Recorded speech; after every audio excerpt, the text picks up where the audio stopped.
Hello everyone, कैसे हो आप सब। आई होप आप सब बहुत ही अच्छे होंगे। तो फ्रेंड्स, इस वीडियो में मैं जैसे कि बात कर रही थी वेस्ट बंगाल सेट का PYQ डिस्कस कर रही थी इस वीडियो में। तो ये यहाँ पर मैंने 2015 का जो पेपर 3 है उसके बारे में 25 क्वेश्चन डिस्कस किया हुआ है। तो आज का इस वीडियो में 25 से आगे का क्वेश्चन जो है वो होगा। तो ठीक है फ्रेंड्स। और फ्रेंड्स, ये ना PYQ बहुत ही इम्पॉर्टेंट हो जाता है। जो कोई भी एग्ज़ाम हो उसके प्रीवियस ईयर क्वेश्चन सॉल्व करने से आपको पता चल जाता है कि किस टाइप का क्वेश्चन आता है, हमारा प्रिपरेशन किस तरह जा रहा है या कैसे प्रिपेयर करना है। इसीलिए प्रीवियस ईयर क्वेश्चन डिस्कस करना बहुत ही इम्पॉर्टेंट हो जाता है। ठीक है फ्रेंड्स, तो चलो देख लेते हैं आज का जो फर्स्ट क्वेश्चन है। तो फ्रेंड्स, आज का फर्स्ट क्वेश्चन 26 नंबर क्वेश्चन से स्टार्ट होगा। ठीक है फ्रेंड्स, तो चलो देख लेते हैं। तो फ्रेंड्स देखो, 26 नंबर क्वेश्चन में क्या बताना है।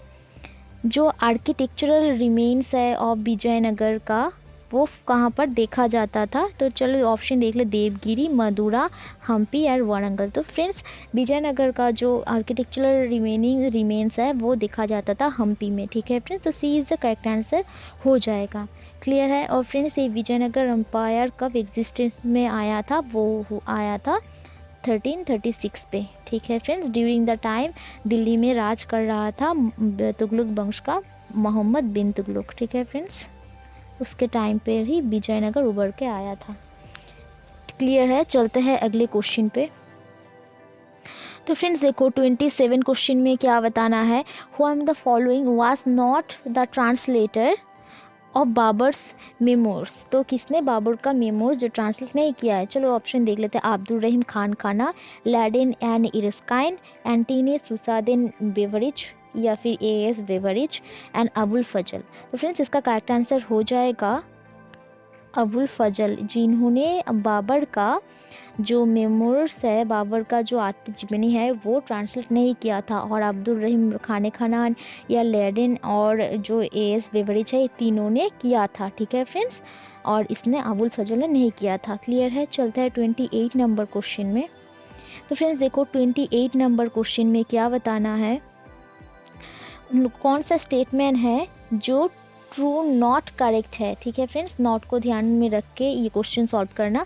चलो अब स्टेटमेंट देख लेते हैं। मलिक नासिर जो है वो बिकेम मास्टर था खानदेश का by overpowering Hasan. Option B देखो, Akbar tried to annex Khandesh but failed. और सी देखो option, Khandesh was a province of Tughlaq empire in the valley of the Tapti river में था।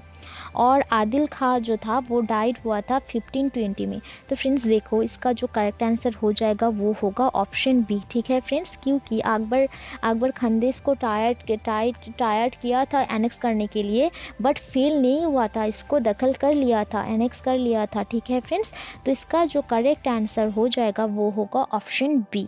ठीक है फ्रेंड्स, चलते हैं अगले क्वेश्चन पर।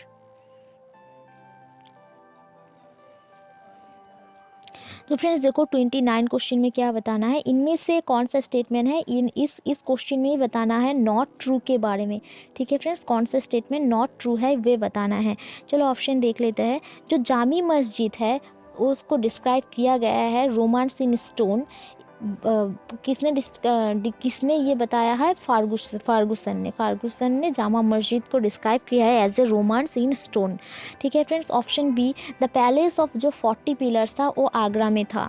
और ऑप्शन सी देखो, अकबर जो मुस्लिम था जो सिकंदरा में था was inspired by the Buddhist vihara. और ऑप्शन जो डी है, जामी मस्जिद ऑफ आगरा में ऑल्सो नोन एज मस्जिद ई जहान नामा।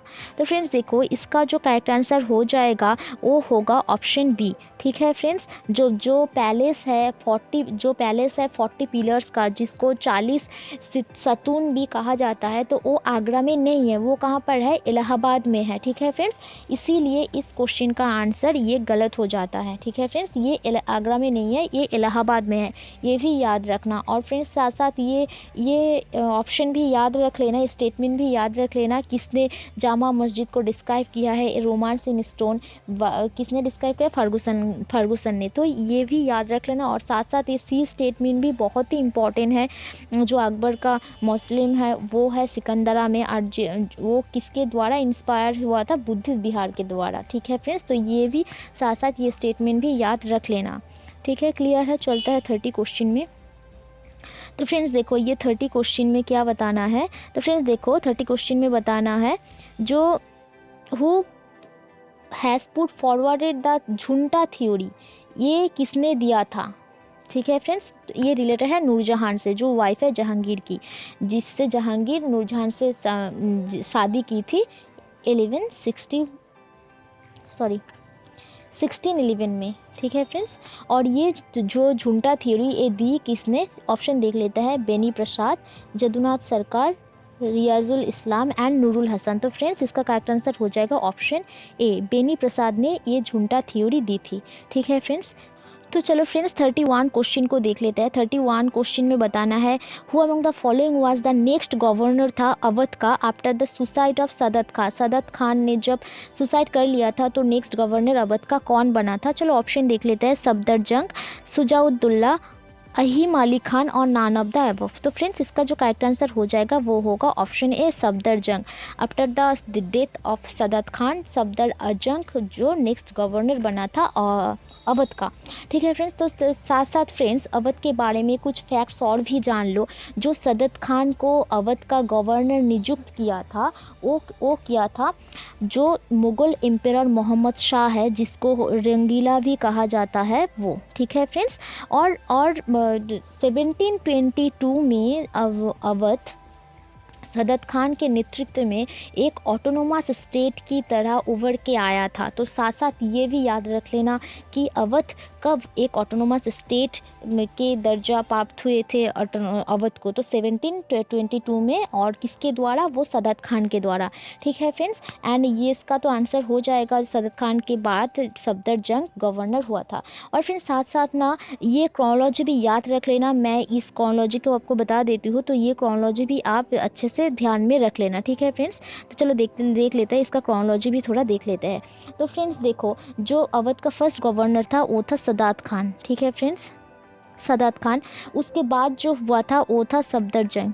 तो क्योंकि फ्रेंड्स ये ना क्रोनोलॉजी भी आपको पूछे जा सकते हैं, इसलिए मैं इसको राइट डाउन भी आप कर लेना, सफदरजंग। उसके बाद होगा सुजाउद्दौला, उसके बाद होगा असफुद्दौला, ये आपको बुक में भी मिल जाएगा। उसके बाद सदत अली। ठीक है फ्रेंड्स, और उसके बाद जो वजीद अली शाह। तो फ्रेंड्स ये भी पूछे जा सकते हैं कि अवध का लास्ट गवर्नर कौन था, तो वजीद अली शाह था। ठीक है फ्रेंड्स, इसको भी याद कर लेना। ठीक है फ्रेंड्स, तो इसका क्रोनोलॉजी भी याद कर लेना अच्छे से। सदत खान, उसके बाद सफदरजंग, उसके बाद सुजाउद्दौला, नेक्स्ट असफ खां, उसके बाद सदत अली, उसके बाद वजीद अली शाह। जो वजीद अली शाह था वो था अवध का लास्ट गवर्नर। ठीक है फ्रेंड्स, तो ये भी याद रख लेना। क्लियर है, चलते हैं अगले क्वेश्चन पे। देखो 32 क्वेश्चन में क्या बताना है, who among the following was appointed governor of Bengal by Shahjahan to punish the Portuguese. तो पोर्तुगीज को पनिश करने के लिए शाहजहान द्वारा किसको बंगाल का गवर्नर नियुक्त किया गया था। तो चलो फ्रेंड्स ऑप्शन देख लेते हैं, काशिम अली खां, आसफ खां, इदरात खां या सैरियार। तो फ्रेंड्स इसका करेक्ट आंसर हो जाएगा ऑप्शन बी, असफ खान को शाहजहां ने बंगाल का गवर्नर नियुक्त किया था पोर्तुगीज को पनिश करने के लिए। ठीक है फ्रेंड्स, क्लियर है, चलता है नेक्स्ट क्वेश्चन में। तो फ्रेंड्स देखो 33 क्वेश्चन में क्या बताना है, यहाँ पर भी मैच करना है और इसका आंसर कोड में देना है, आप देख ही सकते हो। तो चलो फ्रेंड्स लिस्ट 1 एंड लिस्ट 2 ये मैच कर लेते हैं। तो फ्रेंड्स देखो दहशाला, तो दहशाला नाम से ही पता चल जा रहा है ये 10 ईयर सिस्टम है। ठीक है फ्रेंड्स, और रे जो है वो एक क्रॉप रेट है। जो खलीशा है वो क्राउन खलीशा लैंड, जो क्राउन के पास जिसका जो रेवेन्यू जाता था वो डायरेक्ट क्राउन के पास जाता था, तो ये क्राउन लैंड से हो गया। और तकिस्मत जो लैंड रेवेन्यू फिगर्स था। तो फ्रेंड्स देखो इसका अकॉर्डिंग इसका आंसर क्या हो गया, ए का 4 बी का 3, ए का 4 बी का 3। फिलहाल ये तो 2 ऑप्शन में दिखाई दे रहा है, और सी का 2। तो friends B is the correct answer हो जाएगा। ठीक है, अच्छी तरह से इसको देख लेना। क्लियर है, चलते हैं अगले क्वेश्चन में।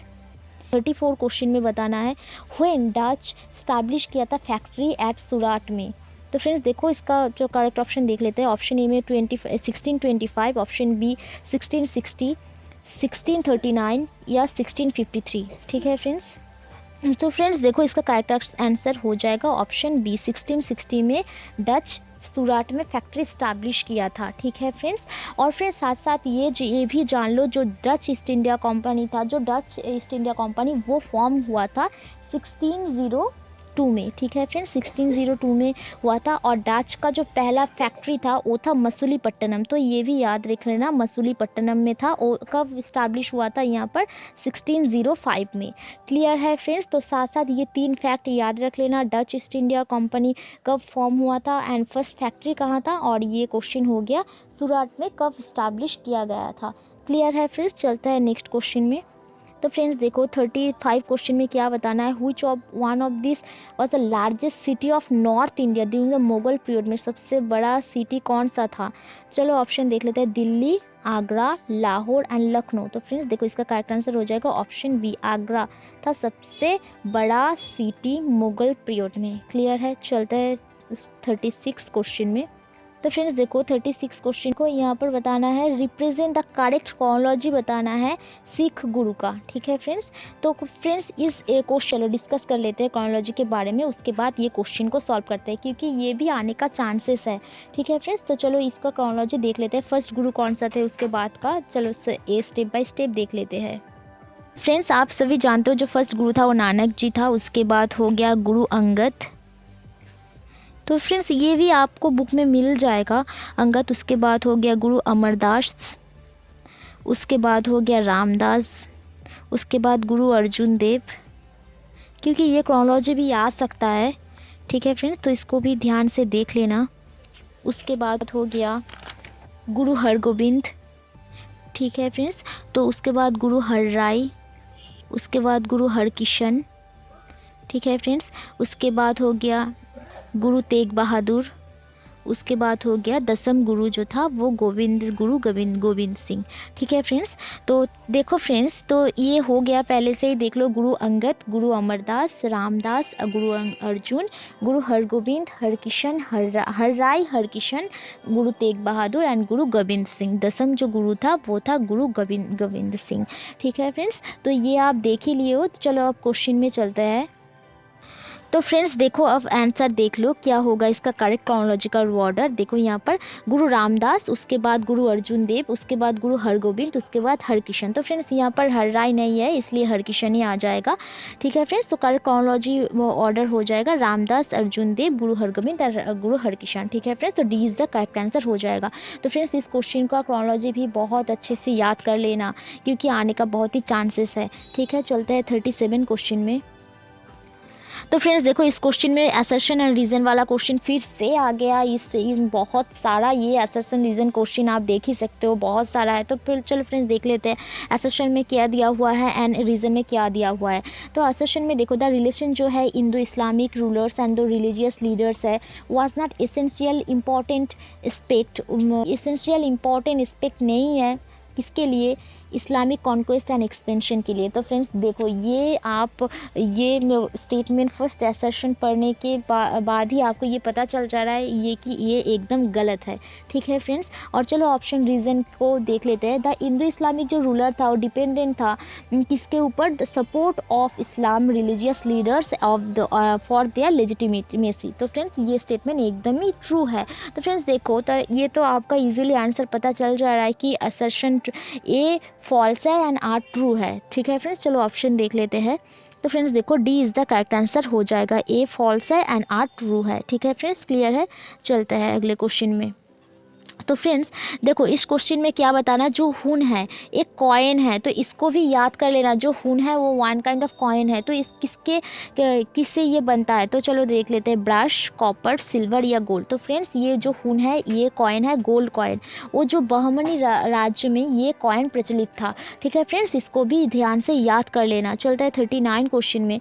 तो फ्रेंड्स देखो 39 क्वेश्चन में क्या बताना है, जो what is the meant by the term, जो टर्म है जो फितूरिस है इसका इसका मीनिंग क्या है ये बताना है। चलो ऑप्शन देख लेते हैं। जो एक ट्रेडिशन है जो ट्राइबल रिवेलियन का, एक ट्रेडिशन है जो प्रोटेस्ट जो हिंदू रिलीजियस ग्रुप के द्वारा किया जाता है, ये ट्रेडिशन है और प्रेजेंट पैसिविटी का, एक ट्रेडिशन है जो रिलीजियस वर्शिप का। ठीक है फ्रेंड्स, तो देखो इसका जो करेक्ट आंसर हो जाएगा होगा ऑप्शन ए। जो फितूरिस है वो ट्रेडिशन है ट्राइबल रिवेलियंस का। क्लियर है, चलते हैं अगले क्वेश्चन पे। तो फ्रेंड्स देखो 40 क्वेश्चन को देख लो। जो यहाँ पर बताना है what was mean by the term होच्छे गिरस का मीन क्या है वो बताना है। एक फोर्स लेबर है, एक रिलीजियस फी है, एक टेम्पल टैक्स है या फिर कस्टमरी ड्यूज है। तो फ्रेंड्स इसका जो करेक्ट आंसर हो जाएगा वो होगा ऑप्शन डी, गियर्स मीन्स एक कस्टमरी ड्यूज। तो फ्रेंड्स ये ना स्टैटिक बहुत ही सवाल है तो इसको तो याद करना ही पड़ेगा। चलता है 41 क्वेश्चन को देख लेते हैं। तो फ्रेंड्स देखो 41 क्वेश्चन में क्या बताना है, when was the first factory act जो इम्प्लीमेंटेड किया गया था इंडिया पे कब। तो ऑप्शन देखो 1878, 1880, 1881, 1892। ठीक है फ्रेंड्स, तो फर्स्ट फैक्ट्री अब जब इम्प्लीमेंट हुआ था कब हुआ था 1881 पे। तो सी इज़ द करेक्ट आंसर हो जाएगा। ठीक है फ्रेंड्स, और फ्रेंड्स दैट टाइम जो गवर्नर था भारत का जो वाइसरॉय था वो कौन था, वो था लॉर्ड रिपन। ठीक है फ्रेंड्स, लॉर्ड रिपन का टाइम पर ही फर्स्ट फैक्ट्री एक्ट जो इम्प्लीमेंट हुआ था। तो फ्रेंड्स साथ साथ ये वाइसरॉय का नाम भी आप याद कर लेना। चलता है 42 क्वेश्चन पे। तो फ्रेंड्स देखो यहाँ पर एक स्टेटमेंट दिया हुआ है, कौन से इंग्लिश ऑफिशियल ये ऑब्जर्व किया था, द विलेज जो कम्युनिटीज़ है आर लिटिल रिपब्लिक्स है। तो फ्रेंड्स ऑप्शन देखो Charles Metcalfe, Charles Grant, William Logan and Henry Prinsep. तो फ्रेंड्स इसका जो करेक्ट आंसर हो जाएगा वो होगा ऑप्शन ए। जो चार्ल्स मेटकाफ था इन्होंने ऑब्जर्व किया था जो विलेज कम्युनिटीज़ है वो आर लिटिल रिपब्लिक्स है। ठीक है फ्रेंड्स, तो चलो 43 क्वेश्चन को देख लेते हैं। तो फ्रेंड्स देखो 43 क्वेश्चन देखो। जो शाह वाली उल्लाह था वांटेड टू इस्लाम क्यों होना चाहते थे, integrated with divergent sect, assimilation ideas from other religious, या फिर एडोप्ट द आइडियाज़ करना चाहता था जेडू क्रिश्चियन ट्रेडिशन है, या फिर जो रिटर्न टू इस्लामिक एसेंशियल्स। ठीक है, तो फ्रेंड इसका करेक्ट आंसर जो होगा वो होगा ऑप्शन डी। ठीक है, रिटर्न टू कुरानिक एसेंशियल में जाना जाता था। शाह अली उल्लाह जो था वो वांटेड टू इस्लाम, इसीलिए वो इस्लाम धर्म ग्रहण करना चाहता था। ठीक है फ्रेंड्स, चलते हैं अगले क्वेश्चन पे। तो फ्रेंड्स देखो इस क्वेश्चन में क्या बताना है, जो ऑल इंडिया अंजुमान ई खुद्दम ई काबा था वो फॉर्म किया गया था तो यूनाइट करने के लिए जो मुस्लिम एंड क्रिश्चियन है, क्योंकि प्रोटेक्टिंग मुस्लिम हॉली प्लेस को प्रोटेक्ट करने के लिए। ऑप्शन बी देखो, जो यूनाइट ऑल इंडिया को यूनाइट करने ऑल इंडिया को यूनाइट किया था, इंडियंस को यूनाइट किया था क्योंकि for protecting Muslim holy place को रक्षा करने के लिए। ऑप्शन सी देखो, यूनाइट मुस्लिम इसलिए for injustice committed by British, और ऑप्शन देखो United people in support of the खिलाफत। ठीक है फ्रेंड्स, तो देखो फ्रेंड्स इसका जो करेक्ट आंसर हो जाएगा वो होगा ऑप्शन बी। ठीक है friends, option B is the correct answer हो जाएगा। जो अंजुमान ए खुद्दम ये काबा था वो फॉर्म किया गया था यूनाइटेड ऑल इंडियंस को यूनाइट किया गया था, किस लिए, फॉर प्रोटेक्टिंग जो मुस्लिम हॉली प्लेसेस था उसके लिए। क्लियर है, चलते हैं 45 क्वेश्चन में। तो फ्रेंड्स देखो 45 क्वेश्चन में क्या बताना है, who among the following was made comment, किसने ये कमेंट किया था, Bengal divided will pull in several different ways. तो फ्रेंड्स देखो इसका ऑप्शन देख लेते हैं, John Strachey, Marquess of Lansdowne, और Herbert Risley and George Stanley. तो फ्रेंड्स इसका करेक्ट आंसर हो जाएगा हर्बर्ट रिस्ले ने ये बताया था जो बंगाल का डिवाइड किया जा सकता है वो सेवरल डिफरेंट वेज में इसका डिवाइड किया जा सकता है। ठीक है फ्रेंड्स, चलता है 46 क्वेश्चन में। तो फ्रेंड्स देखो 46 क्वेश्चन में बताना है, what are the meant by the term muttadars कौन था। तो चलो ऑप्शन देख लेते हैं, स्टेट होल्डर्स था, एक मुस्लिम लर्न पर्सन था, या फिर विलेज हेडमैन था, या फिर इस्लामिक प्रीचर्स था। तो फ्रेंड्स इसका करेक्ट आंसर हो जाएगा ऑप्शन सी, जो मुत्तादार्स था वो थे विलेज हेडमैन। क्लियर है, चलता है 47 क्वेश्चन को देख लेते हैं। तो फ्रेंड्स देखो 47 क्वेश्चन में क्या बताना है, when was the first industrial जो कमीशन था वो कब इस्टेब्लिश किया गया था। ऑप्शन देख लेते हैं, 1920, 1918, 1916, 1924। तो फ्रेंड्स इसका जो करेक्ट आंसर हो जाएगा वो होगा ऑप्शन सी, इंडियन इंडस्ट्रियल जो कमीशन है वो इस्टेब्लिश किया गया था 1916 में। ठीक है फ्रेंड्स, चलता है 48 क्वेश्चन में। तो देखो 48 क्वेश्चन में बताना जो हिल्टन यंग कमीशन है जो आया था 1926 में, तो ये किसके लिए डील करता है। तो चलो वार टैक्सेशन, ऑप्शन बी देखो exchange of ratio problems, option C देखो जो सिमुलेटिंग इम्पोर्ट लैंड कैशियर था, लैंड कैशियर गुड्स के लिए, या फिर option D increasing the prices of Indian cotton goods के लिए। तो फ्रेंड्स देखो हिल्टन कमीशन 1926 में आया ही था जो एक्सचेंज रेशियो प्रॉब्लम के लिए, ठीक है फ्रेंड्स, इसको लाया गया था इसीलिए। तो friends B is the correct answer हो जाएगा, ठीक है। तो फ्रेंड्स 49 क्वेश्चन को देख, तो फ्रेंड्स 49 क्वेश्चन देखो, who launch the journal Pukhtun journal, कौन जर्नल लॉन्च किया था, ठीक है फ्रेंड्स। चलो ऑप्शन देखते हैं, रहमत अली, अब्दुल गफ्फर खान, मोहम्मद इकबाल एंड अबुल कलाम आज़ाद। तो फ्रेंड्स जो पख्तून जर्नल था वो लॉन्च किया था खान अब्दुल गफ्फर खान ने, ठीक है friends, B is the correct answer हो जाएगा। क्लियर है। चलते हैं 50 क्वेश्चन में। तो फ्रेंड्स देखो 50 क्वेश्चन में क्या बताना है, व्हेन वाज जो कश्मीर था ग्रांटेड स्टेटस, एक नेटिव स्टेट के ग्रांट किया गया था, कश्मीर को एक नेटिव स्टेट ग्रांट किया गया था, तो कब किया गया था ये बताना है। चलो ऑप्शन देख लेता है, 1840, 1846, 1848 या फिर 1850। तो फ्रेंड्स इसका करेक्ट आंसर हो जाएगा ऑप्शन बी 1846 में। तो फ्रेंड्स इसका करेक्ट आंसर बी हो जाएगा। 1846 में कश्मीर को एक नेटिव स्टेट ग्रांट किया गया था, ठीक है फ्रेंड्स। तो फ्रेंड्स आज के लिए इतना ही। आज के इस वीडियो में मैंने 25 क्वेश्चन डिस्कस किया हुआ है और यहाँ पर कंप्लीट हो जाता है 2050 का जो पेपर 3 है उसका 50 क्वेश्चन यहाँ पर मैंने डिस्कस कर लिया है आज इस वीडियो में। तो फ्रेंड्स रिमेनिंग है 25 क्वेश्चन जो कि मैं अगले वीडियो पे 25 क्वेश्चन इसको डिस्कस करूँगी और उसके बाद 2017 या फिर कुछ और सेट का, वेस्ट बंगाल सेट का पेपर प्रीवियस ईयर क्वेश्चन में डिस्कस करूंगी। तो फ्रेंड्स आज के लिए इतना ही था, मिलते हैं अगले वीडियो पर। इस वीडियो को अच्छा लगे तो लाइक शेयर एंड जिन्होंने भी इस चैनल को सब्सक्राइब नहीं किया है तो इस चैनल को सब्सक्राइब कर लेना और साथ में बेल आइकन को भी दबा देना, क्योंकि जब भी मैं कोई वीडियो डालूँ उसका नोटिफिकेशन तुरंत आपको मिल जाए। And thank you so much for watching this video.